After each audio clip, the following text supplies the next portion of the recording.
Ladies and gentlemen, at dawn on August 10th, 1792, the royal family awoke in the Tuileries Palace to the echo of warning bells across Paris. Outside, crowds of National Guardsmen, feder, and armed citizens gathered to storm the palace. For Marie Antoinette, this was the final unraveling of her royal identity. 3 years earlier, she had ruled as Queen of France, wrapped in splendor and gold. Now she waited behind barricaded doors, listening to the mob gather outside. The Tuileries had become a gilded prison since their failed escape to Vennes. That flight destroyed the last thread of trust between the crown and the revolution. Public hatred turned from the king to the queen. She was mocked as Madame Deficit, blamed for the kingdom's ruin. Her Austrian birth only deepened the whispers of betrayal. As the mob advanced, the Swiss guards braced themselves for the assault. But Louis XVI hesitated. He refused to order the attack. Instead, he led his family through the gardens toward the Legislative Assembly. Behind them, the Tuileries fell. Hundreds perished in the violence that followed. By nightfall, the monarchy was no more. The royal family was taken to the Temple, a medieval fortress turned prison. Marie Antoinette's transformation from queen to captive was complete. No longer addressed as Your Majesty, she was now simply Widow Cap. She would never again sleep in a palace. On the night of August 2nd, 1793, officials entered the Temple prison with the final order. Marie Antoinette was told she would be moved before dawn. Her destination was the Concierge, the antechamber of the guillotine. From that moment, she was cut off from her children forever. The prison ledger recorded her under a new name, Widow Capet. Her cell was barely 3 m long, stone walls slick with moisture. Eyewitnesses described the air as damp, the straw alive with rats. She slept on straw for days before being granted a wooden bed. An order placed her under constant surveillance day and night. Even when she changed clothes, they refused to turn away. Officer Michonis later testified she had no privacy at all. A prison doctor noted her exhaustion, bleeding, and weight loss. By late September, her hair had turned completely white. She tried to smuggle a final letter to her sister-in-law. The letter was intercepted and never delivered. On October 14th, 1793, her trial began inside the Conciergerie. The charges went beyond treason. They sought humiliation. She was accused of plots, espionage, and even incest with her son. Even some revolutionaries denounced the charge as vile manipulation. Antoine Fouquier-Tinel demanded her swift execution. The courtroom was filled with Jacobin supporters, bayonets gleaming under torchlight. Witness after witness read rumors disguised as truth. When accused of conspiring with foreign powers, she denied everything. Then came the most shameful charge, incest with her own son. Her answer silenced the hall. I appealed to all mothers.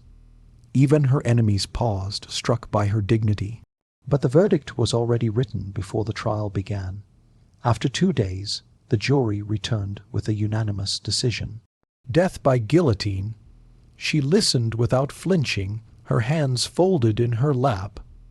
The sentence was read aloud at 4 in the morning. She was given only hours to prepare for death. At 7:00 a.m., she was awakened for the final time. She dressed in plain white, the color of mourning in France. Her hands were bound tightly behind her back. Unlike her husband, she was denied a closed carriage. The cart creaked forward through Roussint-Arnoux. Thousands lined the streets to watch her final passage. She sat upright, silent, her gaze fixed ahead. Her hair had been cut short by the executioner's assistant. At last, the cart reached the Place de la Rival. The air was heavy with silence as she stepped from the cart. She climbed the wooden steps with slow, deliberate grace. The executioner, H.R.A. Sanson, stood waiting beside the blade. She accidentally stepped on his foot and turned to him. "Pardon me, sir," she said. "I did not do it on purpose." Those were her last recorded words.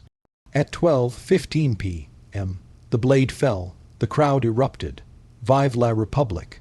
Yet some witnesses recalled a sudden eerie silence. Her body was placed in a simple wooden coffin. No name marked the grave. She was buried among hundreds who perished in the terror. Paris moved on, but her story lingered. In 1815, her remains were exhumed. They were reared in the Basilica of Saint Denis beside past kings. The queen who once ruled in silk now rested among stone. Her fall marked more than the end of a dynasty. It was the death of an entire world built on divine right. Her trial showed how revolution can devour its own symbols. Justice or vengeance, history still debates the difference. Some saw her death as the people's triumph. Others saw it as a warning, the price of unchecked rage. Her story endures, a mirror of human power and downfall. In the end, she was more woman than queen. Her courage in silence became her final crown. Generations later, her name still divides historians. Was she the villain they imagined, or the victim of an age? Her letters, once hidden, revealed a woman desperate to protect her family. And in her final message, she spoke of forgiveness. I forgive all my enemies. I die in the hope that my death will unite my children. Those words closed the chapter of a century. The revolution had consumed its queen, but not her memory. Her image would later return, painted, filmed, debated. Each generation remakes her story in its own image. But behind the legend stood a mother, a wife, and a human being. The tragedy reminds us how power isolates even the beloved. From Versailles to the scaffold, her journey was one of grace under fire. And though centuries have passed, her name still whispers through Paris. The wind on the Seine still carries the echo of bells that once summoned a queen. And somewhere between legend and truth, she still lives. Centuries fade, but her voice still lingers in the corridors of history. Versailles remains, its mirrors still holding her reflection. Tourists now tread where royalty once trembled. The guillotine is gone, but its shadow still stretches across memory. Her name has outlived both kings and revolutionaries. She began as a foreign bride, became a queen, and died as a symbol. Some remember her extravagance, others her endurance. Both are true, for history holds no saints, only survivors. Her life remains a mirror for power, pride, and mercy. From royal feast to famine, from silk to straw, she lived every extreme of her time. In the silence before the blade, she found her truth, a truth written not in titles but in courage. Even in defeat, she carried herself as a queen. And so her story endures not as tragedy, but as testimony. For every empire that rises must face its own reckoning. Every throne, no matter how golden, will one day stand empty. And every legend, no matter how distant, begins and ends with a heartbeat. Marie Antoinette, queen, prisoner, mother, martyr. Her final words echo through time. I forgive all my enemies, and perhaps in that forgiveness, history found its peace. Thank you for watching the video, and don't forget to subscribe to the channel. Did you like my story or not? Please tell me in the comments.